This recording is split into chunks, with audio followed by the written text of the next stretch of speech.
할렐루야. 오늘 말씀은 영적 전쟁에서 승리하라라고 하는 말씀입니다.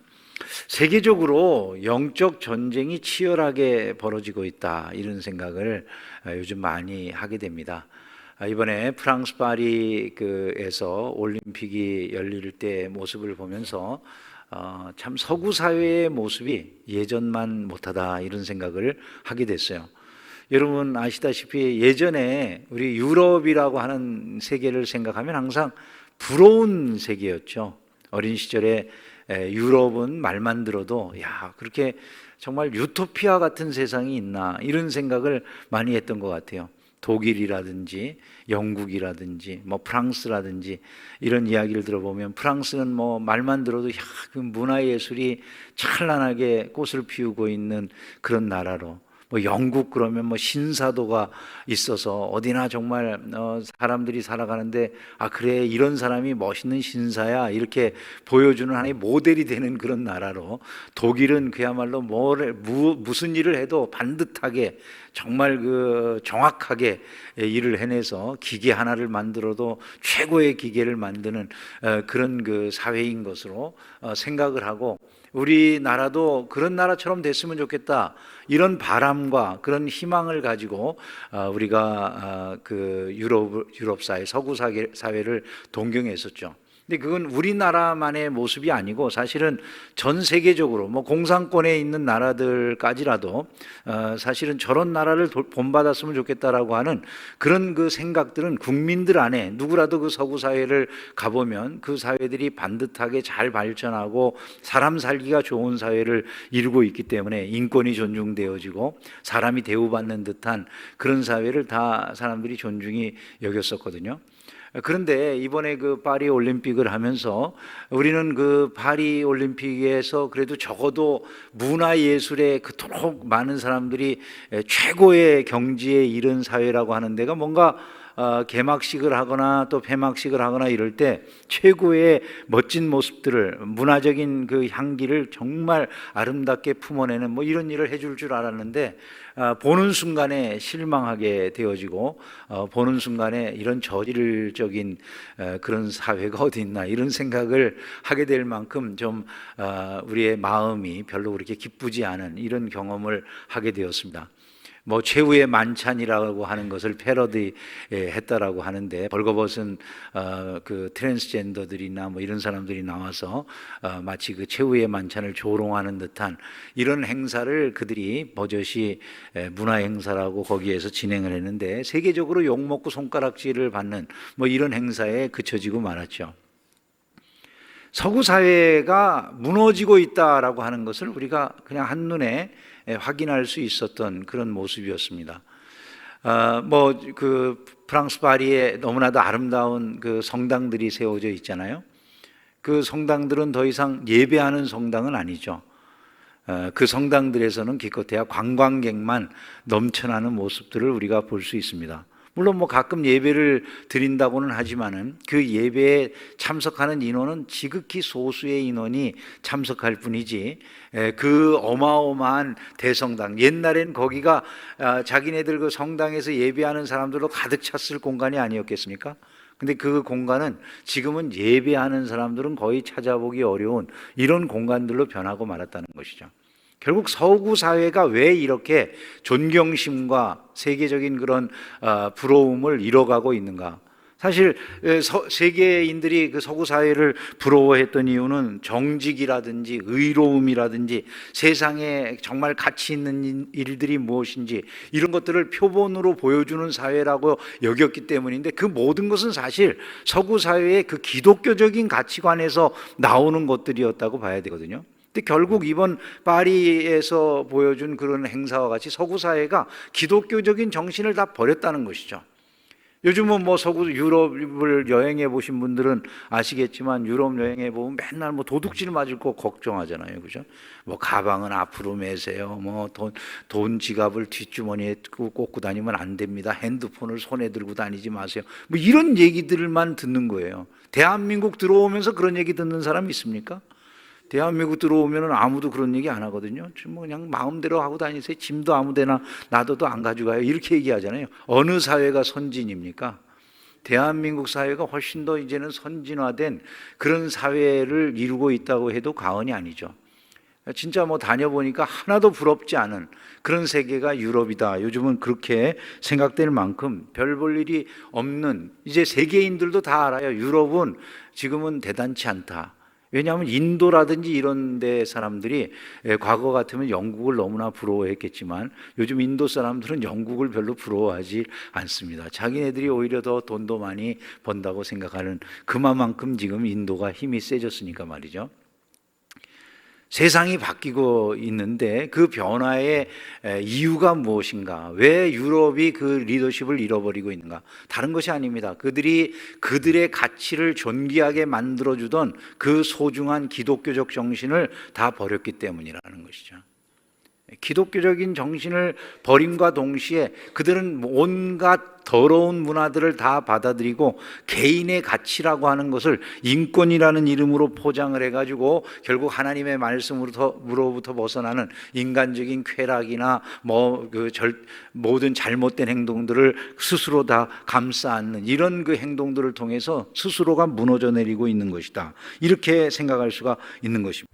다행인 것은 그래도 그 서구 사회 안에 그 조그만한 교회들 속에서 여전히 부흥을 꿈꾸고 기도하는 교회들은 남아 있다는 거예요.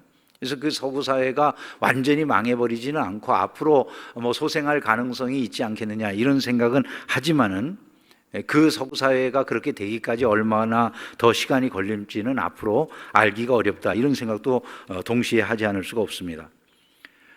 안타깝게 생각되는 건 이 점이에요. 사람들이 이 서구 사회의 부패와 타락이라고 하는 것을 기독교의 부패와 타락으로 생각한다는 거죠.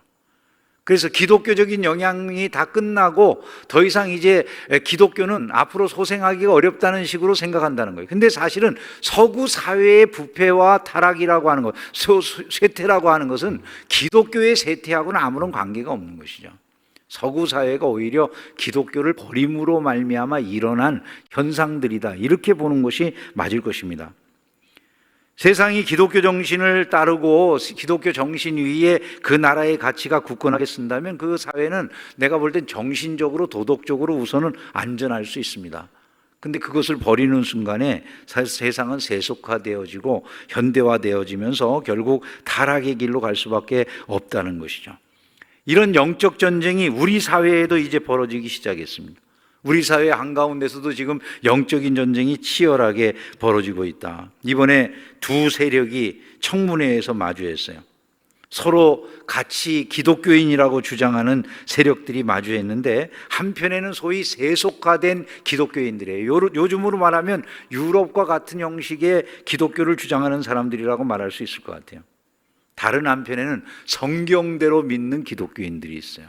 같이 청문회에서 이야기를 하는데 성경대로 믿는 기독교인은 이렇게 말하잖아요. 나는 창조론을 믿어요. 나는 차별금지법이 잘못됐다고 생각해요. 근데 성경대로 믿지 않는 소위 기독교인들이에요. 이 사람들도 다 기독교인이라고 자기를 밝혀요. 근데 이 사람들은 그 창조론을 믿는다라고 하는 분한테 이렇게 말을 해요. 아니 지구 역사가 45억 년인데 그걸 어떻게 믿냐고 이야기를 해요. 그 사람이 교회 전도사였던 사람이라고 그러잖아요. 목사의 아들이었다는 사람이 질문을 하고 캐톨릭 교인이었던 그 국회의원들이 질문을 해요. 다 교인이에요. 그런 질문을 한 사람들이 당신이 지금 인권을 무시하고 있다고 차별금지법을 반대하니까 그렇게 이야기를 했어요. 당신과 같은 사람이 잘못된 사람이고 당신은 기독교 탈레반과 같은 사람이라고 이렇게 공격을 했어요. 여러분 한번 생각을 해보세요. 기독교인들이 아닌 소위 말해서 기독교가 없는 사회에서 인권이 살아난 적이 있습니까? 전 세계적으로 여러분 기독교를 믿지 않는 사회에 인권이라는 게 보장되는 지역이 어디에 얼마나 있습니까? 그러면 그 기독교인들이 지금까지 다 성경대로 믿는 기독교인들이었는데 그들이 인권을 무시하는 사람이었다는 말이 됩니까, 여러분? 근데 성경대로 믿는 기독교인을 향해서 자기가 기독교인이라고 하는 사람이, 더군다나 과거 전도사까지 했다는 사람이 그렇게 질문을 하는 거예요. 네? 당신은 기독교 탈레반과 같은 사람이라고. 여러분, 이런 것이 지금 이 우리나라 안에서 벌어졌잖아요. 이게 지금 전쟁이란 말이에요. 영적인 전쟁. 그들이 하는 걸 보세요. 사람을 앞에다 놓고 그렇게 치열하게 공격하는 게 전쟁과 뭐가 다르겠습니까? 그죠? 온갖 인격을 모독하고 사람을 조롱하고, 그런데 그 가운데 성경대로 믿는 기독교인은 끝까지 자기가 그 많은 이야기를 들어도 나는 진화론을 믿지 않는다, 그건 하나의 가설에 불과하다고 생각한다는 자기 주장을 굽히지 않고 끝까지 그 자리를 지켰잖아요. 결국 그분이 인권위원장이 됐습니다마는 그 과정은 결코 쉽지 않은 과정이었잖아요, 여러분. 그분이 그 자리에서 그것을 지켜내는 그 모습을 보면서 나중엔 정말 박수를 쳐주고 싶은 그런 생각이 들었어요. 저와 여러분이라면 어떻게 반응을 했을까요? 세상이 변하고 소위 기독교인이라고 말하는 사람들 가운데도 변질된 사람들이 너무나도 많이 나오고 있어요. 이런 세대 한가운데서 우리가 어떻게 해야 우리의 신앙을 지키고 이 영적 전쟁을 승리하면서 살아갈 수 있느냐, 이것은 이제 우리에게 너무나도 귀중한 숙제가 되고 있습니다. 어떻게 우리는 우리에게 다가오는 이 영적 전쟁에서 승리할 수 있는가? 첫째, 우리는 말씀으로 무장해야 된다라는 사실을 생각을 해야 됩니다. 한번 따라서 해봅시다. 말씀으로 무장하자. 여러분들에게 한번 여쭤보고 싶어요. 여러분들은 성경이 하나님의 말씀이라고 믿으십니까? 하나님의 말씀이라고 정말 믿으세요? 그 믿음이 너무나도 중요하죠. 만약에 말씀이 하나님, 이 성경이, 우리에게 주어져 있는 이 성경이 하나님의 말씀이라는 확신이 없다면 우리의 신앙, 소위 기독교인으로서의 우리의 신앙은 무엇으로 담보할 수가 있겠습니까?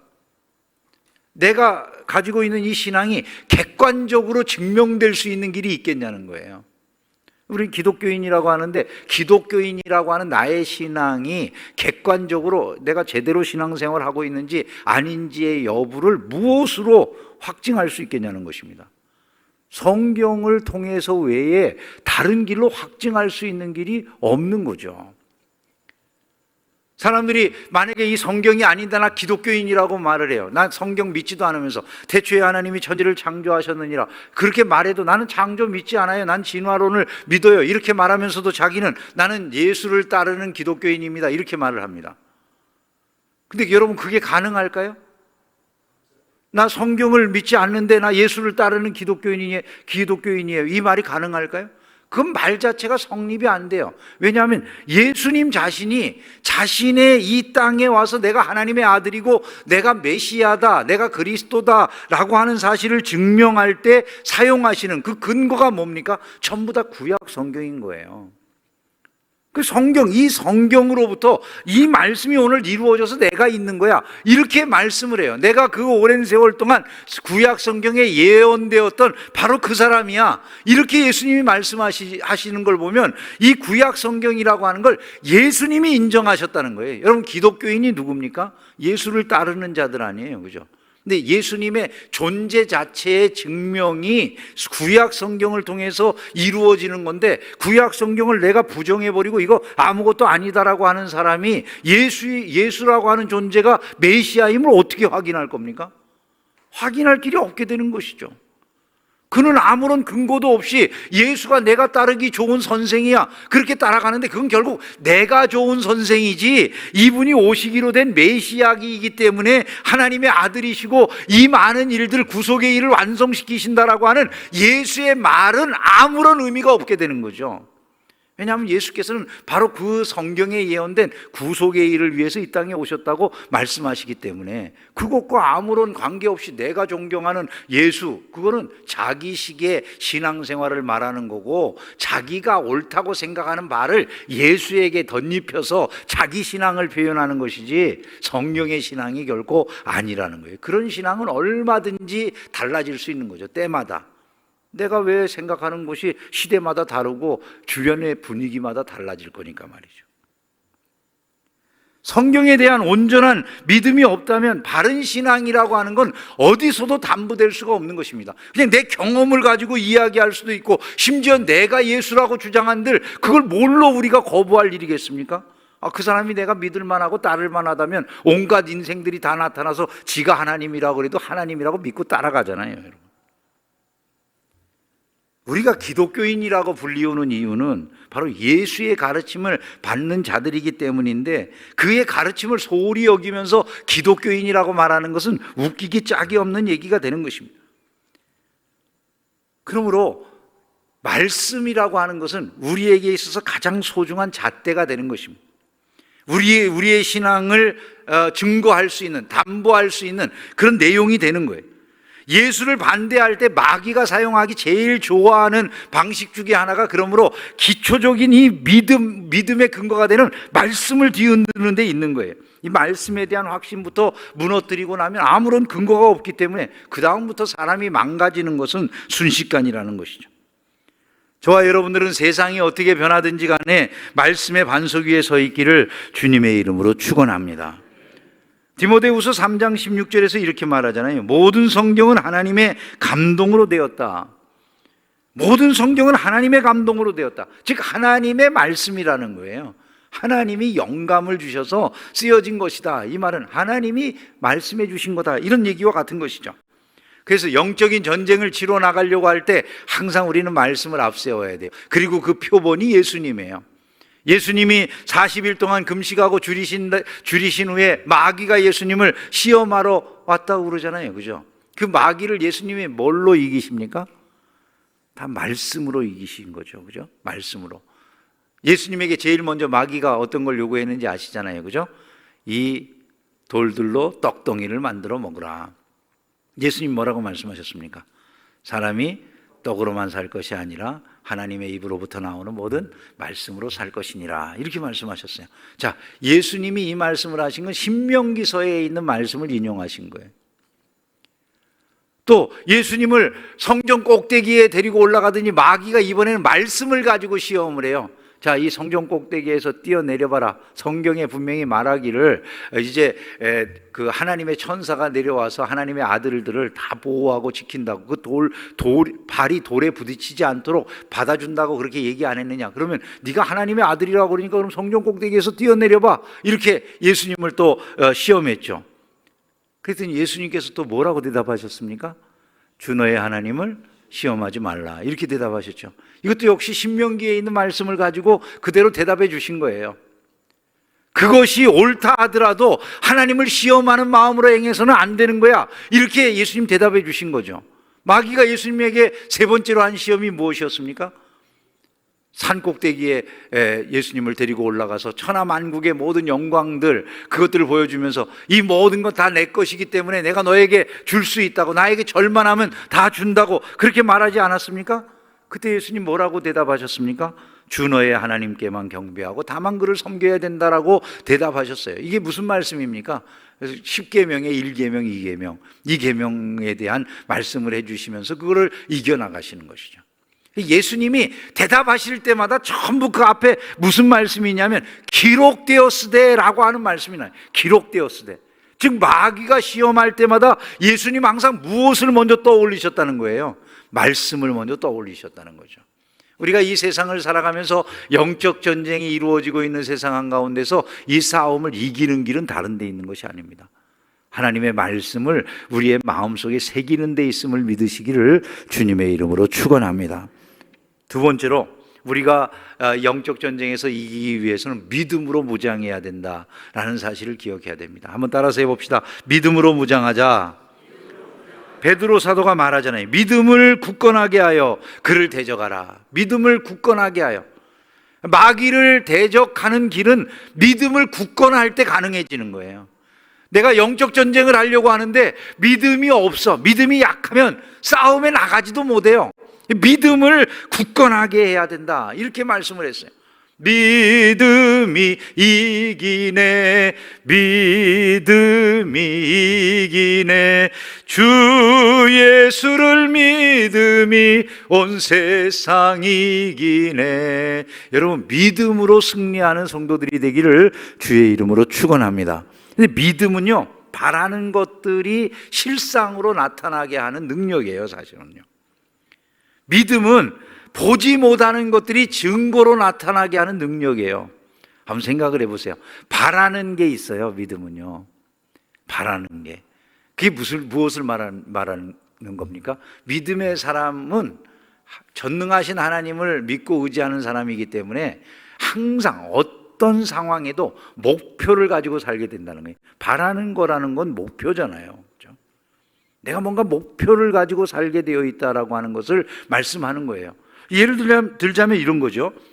여러분 살다 보면 이런 생각 들잖아요. 아, 이놈의 세상이 망할 세상이고 전혀 이 세상은 변하지 않을 거야.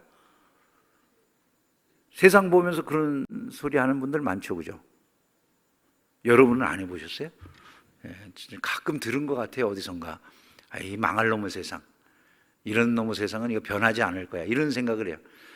여러분들이 우리 사회에서도 흔히 그 수저론 나왔을 때 금수저, 은수저, 흙수저 이런 얘기 하면서 일단 한번 흙수저로 태어나면 변하지 않아요. 아이, 망해버릴 놈의 세상.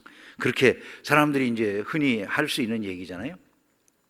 믿음의 사람들도 세상이 그렇게 이야기하면 똑같이 생각하기 쉽죠. 그죠? 근데 그때 믿음의 사람들은 그와 똑같은 이야기를 한다면 무슨 믿음이 있겠습니까?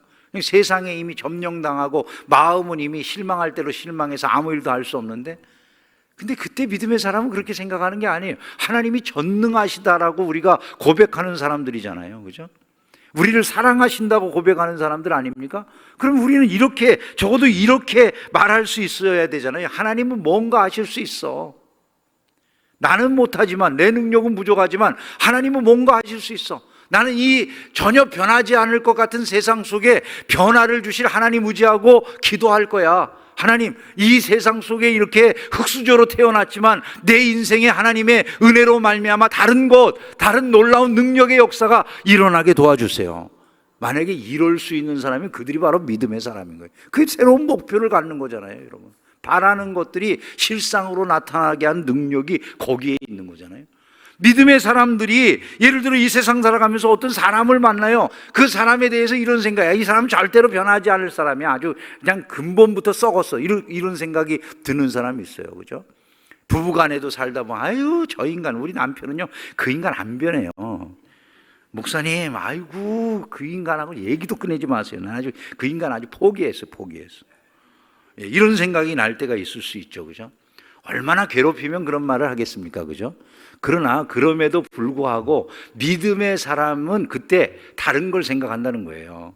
적어도 하나님 전능하시니까 이 사람이 이렇게 쓸모없고 아무것도 아닌 그런 사람으로 보여진다 할지라도, 전혀 미래적인 그런 희망이 보이지 않는 것처럼 보이는 사람이라 할지라도 믿음의 마음으로 그런 생각을 할 수 있잖아요. 하나님은 아무리 도무지 내 눈으로는 불가능해 보이는 이런 인간이지만 그래도 하나님은 변화를 주실 수 있는 전능자야. 그래서 나는 하나님을 의지하고 기도할 거야. 그래서 그를 위해서 기도하고 그의 변화를 위해서 그 마음에 정말 어떤 상을 가지고서 그가 이렇게 변했으면 좋겠다 하는 상을 가지고 기도하면서 나아가다 보면요, 그가 안 변해도 내가 변해요. 하나님은 나라도 바꾸셔서 그 상황을 이기게 하시고 그 상황에도 불구하고 내가 넉넉히 승리하게 하실 힘을 주신다는 믿음을 가지시기를 주님의 이름으로 축원합니다. 우리가 살다 보면 병이 걸릴 때도 있잖아요. 아, 난 이 병으로 말미암아 죽고 말 거야. 이런 생각이 든다면 그건 절망이에요. 아무런 희망도 없잖아요. 그런데 그게 아니라 이 병에도 불구하고 하나님은 어떤 일이든 하실 수 있어. 하나님 병도 고치실 수 있고 또 우리의 삶에 위로도 보내주실 수 있을 거야. 이런 생각을 해야 되잖아요. 비록 우리가 그 기도하는 대로 간구하는 대로 일이 이루어지지 않는다고 할지라도 병에도 불구하고 내가 낙담하지 아니하도록, 절망하지 아니하도록 능히 나를 붙드시고 일어나게 하실 수 있는 분, 그분이 바로 우리 하나님이신 줄로 믿습니다. 그래서 믿음의 사람은 바로 이와 같이 인생을 살아가는 사람이라는, 세상을 바라보니까 우는 사자와 같이 삼킬 자를 찾는 마귀의 역사가 강력해져 가지고 점점 세상이 악해지고 변해가면서 도무지 예수 믿을 것 같지 않는 이런 분위기라고요? 아닙니다. 그럼에도 불구하고 우리는 기도하고 전도하는 일을 힘써야 될 줄로 믿습니다. 그때 하나님의 역사로 말미암아 세상에 변화가 일어날 수 있다는 것이죠. 우리 시대를 향해서 주님이 이런 말씀을 하실지 모른다는 생각이 들 때가 있어요. 믿음이 없는 세대여, 내가 얼마나 너희와 함께 있으며 얼마나 너희에게 참으리요. 여러분, 우리가 이런 소리를 듣는다면 부끄러운 일이 아니겠습니까? 이런 소리가 아니라 주님이 우리를 바라보시면서 이런 말씀을 해주시면 좋잖아요. 내 믿음이 크도다. 내 믿음이 크도다. 저와 여러분들이 이런 주님의 칭찬을 듣는 신앙생활로 나아가기를 주의 이름으로 축원합니다. 그래서 주님이 우리에게 할 수 있거든이 무슨 말이냐? 믿는 자에게는 능히 하지 못할 일이 없느니라 말씀하신 것. 이 말씀을 가슴에 새기고 세상을 변화시키며 이 세상에 영향력 있는 믿음의 사람들로 살아가시면서 영적 전쟁의 승리자로 우뚝 서는 은혜가 있기를 주의 이름으로 축원합니다. 세 번째로 공동체 의식으로 무장을 해야 돼요. 공동체 의식. 우리는 영적 전쟁을 혼자 싸우는 게 아니에요. 우리에게 너희들이 이 마귀를 대적하라 이런 말씀을 주님이 주실 때 그건 어떤 개인에게도 주시는 말씀이지만 동시에 교회를 향해 주시는 말씀이에요. 요즘 우리 사회에서 차별금지법 같은 것을 통과시키려고 하는 사람들 너무 많잖아요. 동성애법과 같은 거 이런 거 통과시키려고 하는 이런 일에 성도는 심각한 문제의식을 가져야 돼요. 서구 사회가 그걸로 인해서 망해버렸다는 것을 우리가 생각한다면 우리 사회는 그런 것 따라가면 안 되겠구나, 더 기독교 정신 위에 반듯하게 서야 되겠구나, 이런 생각을 해야 되는 것이죠. 그래서 이런 것은 공동체가 저항하고 공동체가 의식을 가지고 일어나야 되는 일들이라는 거예요. 나는 이런 영적 전쟁에 아무런 관계도 없어요. 여러분, 이런 생각을 가지고 있다면 그 사회가 어디로 흘러가겠습니까? 그냥 서구 사회가 우리는 아무런 관계도 없어요 라고 가만히 있다가 저 꼴 난 것처럼 우리 사회도 그런 꼴이 나는 것은 순식간이다라는 거예요. 차별금지법이 통과된 그런 사회 속에서 일어나는 일들, 지금 미국에서 어떤 일이 벌어지고 있습니까?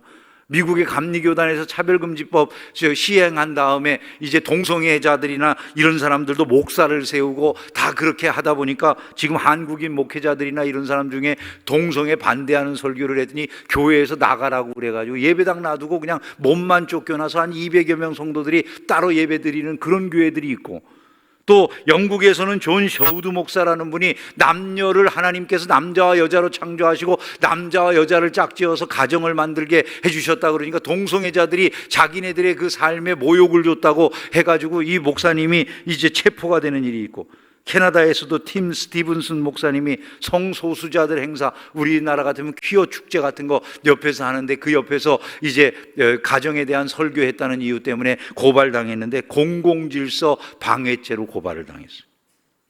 여러분, 우리 사회에서 차별금지법이라는 게 통과되면 이 방향으로 가는 것입니다. 기도하는 마음으로 이런 일을 저항해야 된다는 것을 잊지 않기를 주님의 이름으로 축원합니다. 성도들이 있는 모든 곳에서 이런 것이 통과됐을 때 우리 사회가 어떻게 되느냐? 유럽이 그렇게 리더십을 잃어버린 것처럼 결국 개인적인 쾌락이나 온갖 세상의 더러운 문화들이 그냥 자기의 육신을 만족시키는 것으로 진행될 수 있다면 자유롭게 행하자, 이게 그들의 정신 문화가 돼버리고 그것으로 인해서 세상은 일어나지 못할 타락을 경험하게 되는 거다. 이 점을 우리는 꼭 기억을 해야 되는 것입니다. 마지막으로 한 가지 더 말씀을 드리면 기도로 무장해야 된다는 거예요.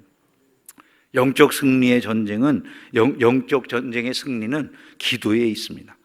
예수님의 제자들이 우리는 어찌하여 능히 귀신을 쫓아내지 못했습니까? 라고 물었을 때 예수님이 뭐라고 대답하셨습니까? 기도 외에 다른 것으로는 이런 종류가 나갈 수 없다, 그렇게 말씀하셨어요. 기도 외에 다른 것으로는 이런 종류가 나갈 수 없다. 기도가 능력이라는 말씀이잖아요. 예수님이 잠들어 있던 제자들에게 해주신 말씀도 우리가 잘 알지 않습니까? 뭐라고 말씀하셨습니까? 시험에 들지 않게 깨어 기도하라. 우리를 향해 주시는 말씀이라고 생각되지 않습니까? 팬데믹 이후에 우리의 모습을 살펴보면서 우리에게 주시는 말씀은 아닌지를 우리가 생각을 해야 되죠. 치열한 영적 전쟁에서 승리하는 길, 다른 것이 없습니다. 깨어 기도하는 데 있다는 사실을 믿으시기를 주님의 이름으로 축원합니다. 기도할 때 성령이 임하고, 기도할 때 능력도 받고, 기도할 때 귀신이 쫓겨나가고, 기도해야 깨어있는 삶을 살아가는 것이죠. 기도하는 성도들이 우리의 모델들이었어요. 모세라든지 엘리야라든지 다윗이라든지 뭐 엘리사라든지 다니엘이라든지, 여러분 이런 분들 중에 기도 안 하는 사람이 누가 있습니까? 모두가 다 기도의 사람들인 것이죠. 예수님 자신이 기도의 삶을 사셨고 예수님 자신이 그 기도의 모델이 되셨어요. 그러므로 저와 여러분들이 그와 같은 삶을 닮아야 될 줄로 믿습니다. 성경의 말씀을 마음에 새겨야 됩니다. 너는 내게 부르짖으라 내가 내게 응답하겠고 내가 알지 못하는 크고 은밀한 일을 내게 보이리라. 말씀을 뵙습니다. 영적 전쟁이 치열한데 여러분들이 모두 승리자가 되기를 주의 이름으로 축원합니다. 승리자가 되기 위해서 필요한 것 우리 네 가지 오늘 생각했는데 함께 정리해 봅시다.